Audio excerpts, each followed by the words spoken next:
Skarloey sat in the shed, feeling cold, and his face was as white as a ghost. Just today he had gotten buried alive in an avalanche.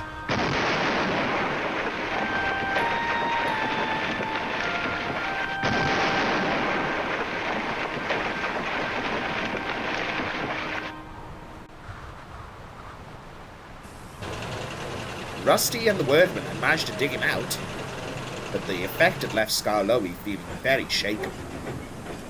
I know I shouldn't let this bother me so much, but it was just terrifyingly constant, surrounded by blackness. I've seen things much worse than you could ever imagine. I'm sure you have, Skarloey. But we got you out again. That's the main thing. Anyway, I remember an incident we had with Peter Sam's tunnel last winter. It was very odd. Oh, what do you mean, Rusty? Well, I'll tell you. Skarloey listened, and this was the story Rusty told him. It was a crisp and snowy morning on the island of Sodor. Skarloey was away to the Talleyrand Railway to go and rejoin his tour for Christmas. Sir Handel, however, was away at the works after an incident with trucks on the bridge. The Fat Controller came to the sheds. He had some exciting news. Rodger has been offered the chance to create a story for television special over Christmas, and he has decided that he wants to use you to get some ideas for the story. I still can't believe that TV fad caught on after all this time. But I still don't like it. What's wrong with people sitting around and actually talking? Or picking up a good book? Good grief, lighten up and get with the times, Grandpuff. Watch your tongue, youngster. Anyway, back to the point. Please carry on, sir. Thank you, Rheneas. I have decided one of you will take Rodger around in a break fan special. Who are you thinking of, sir? Well, not you, Duncan. You are still not off the hook after your stunt on the viaduct earlier this year. Oh, come on. Surely I've made up for that since then. I'm sorry, Duncan, but it's not you. Oh, bother. This isn't fair. I have decided the engine going to be Rusty. Oh, thank you very much, sir. I promise I won't let you down. That's a good engine. Rodger will meet you at Crovan's Gate later today. He ideally wants to go up the hills at night. Very well, sir. I will go do my other jobs, then come back in enough to get spruced up and looking in good condition for tonight. The Fat Controller smiled, and he walked away.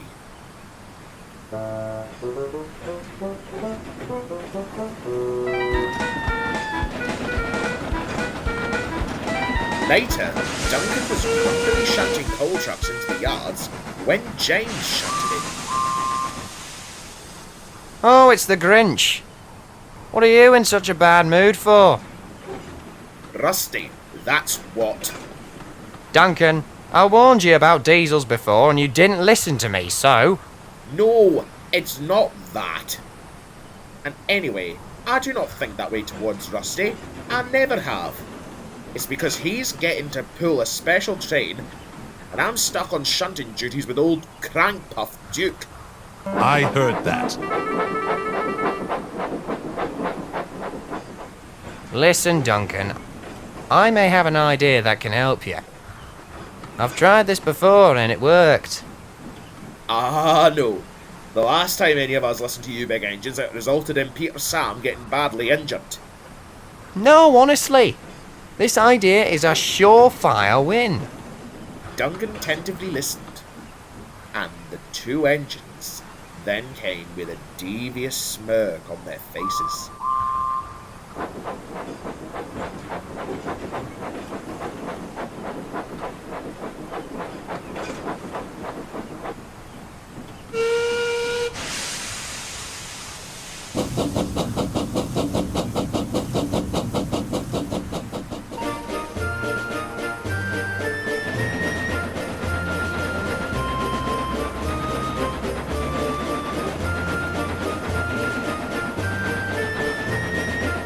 Later that night, Douglas puffed into Cronin's gate with Rodger.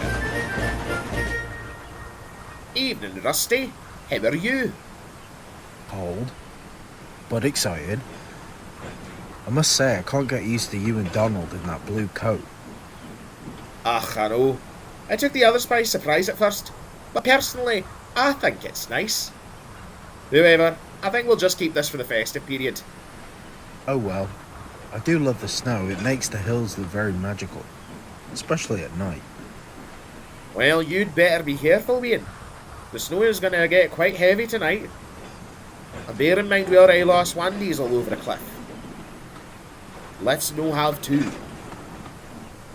Don't worry, Douglas. I promise I'll be careful. Hello, Rusty. Nice to see you again. Yes, indeed, Rodger. Finally seeing us again. It's been a while. Right. I think I have a nice idea for a simple family Christmas story. But I just need to have a little wander around to see if I can get any inspiration. Very well. Hop on board and let's get going.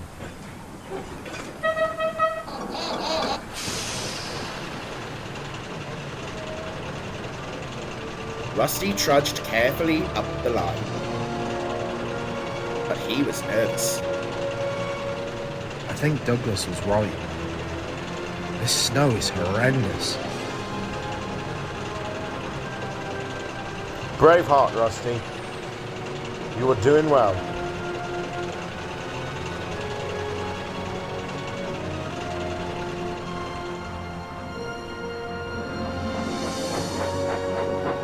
Meanwhile, Duncan was waiting at the far end of Peter Sam's tunnel.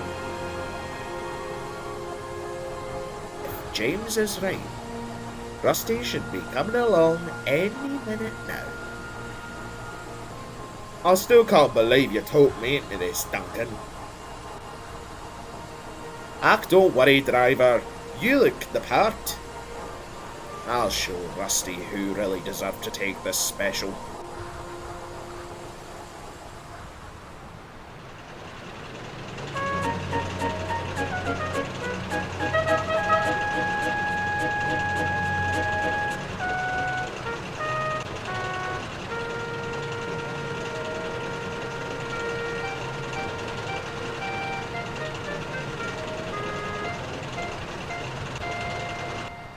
Rusty and Rodger had stopped on the ridge.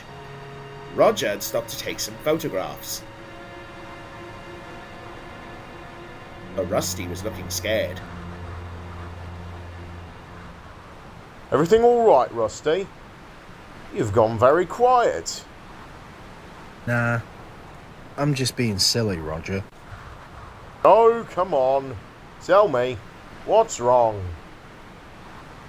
Well, my driver has been telling me a few classic stories recently, and he's told me a story called The Signalman.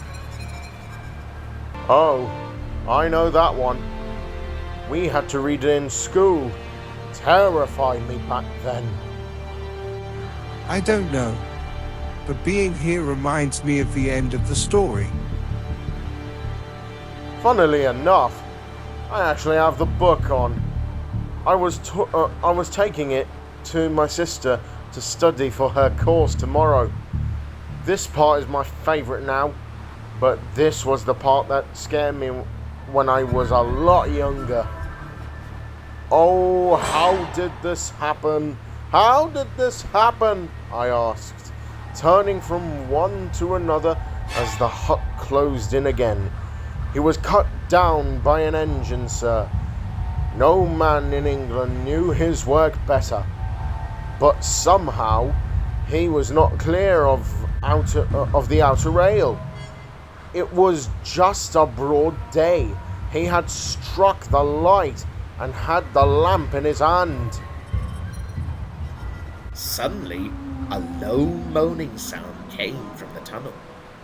The snow then whooshed around Rodger and Rusty. What? What was that? Just the wind, I hope. Suddenly, a ghostly light emerged inside the tunnel. Rusty gasped. It's not possible. Then a low, eerie moan came. Keep it together, Rusty. It's just nonsense.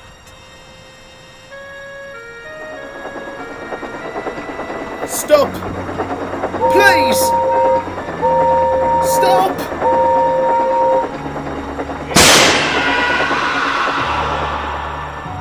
It's the ghost! Rodger jumped quickly into Rusty's cab and they sped away as fast as they could.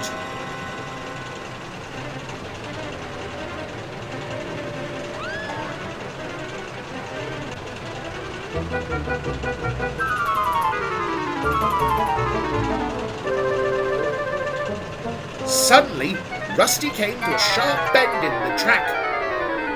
He tried to slow down, but the icy rails prevented him. Rodger jumped clear as Rusty sped right off the track.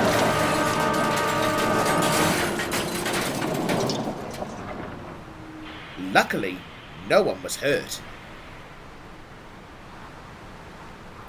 Duke came with the cranes, and then he helped Rusty back to the yard. Rodger was taken home by Bertie.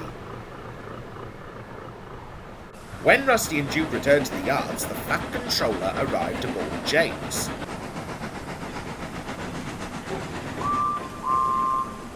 Rusty, what happened? It's not like you to be careless like this.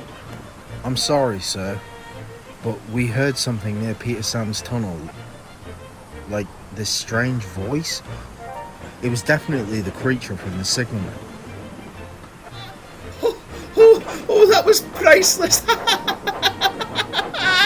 Oh, I have to hand it to you, James. Your idea to basically make the signalman story as a prank worked brilliantly. Oh yes, Duncan? Sir,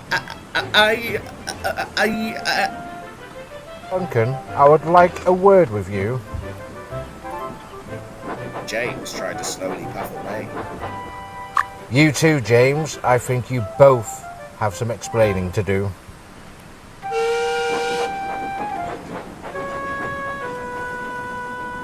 You and your big mouth.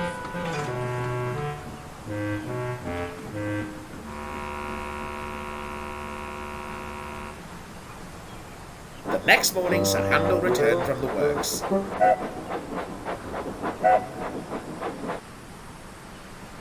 Hello, all. What did I miss? But before anyone could respond, Rodger returned aboard Percy. Well, besides hearing the incident last night was a prank by James and Duncan, I think this has given me the perfect idea for a story for the television special. What is it, Rodger? You'll see. A few weeks later, Rodger returned with a tape in hand. Hello, Rodger. How did filming at the Tallyclin Railway go? Brilliantly, and Skarloey says he hopes you all have a great Christmas and he will see you in the new year. I still personally think you should have used Rusty for the film, considering you turned what happened into a mini Christmas thriller. Oh, well, I personally think Skarloey and the crew up in Wales did well in the film, even though Skarloey was annoyed and saying all the excitement happens whilst he's away. And all the engines laughed. Rodger showed the tape with the story that ended up being called The Ghostly Stooges, with Duncan and James's real footage being included at the end, much to their embarrassment. But what was their punishment, you ask? They were placed on shunting duties around the yards, kept away from each other's company for a very long time. Well, well, well. It's the Ghostly Stooges. James and Duncan didn't say a word. I don't think they'll be pranking Rusty again anytime soon. Don't you think?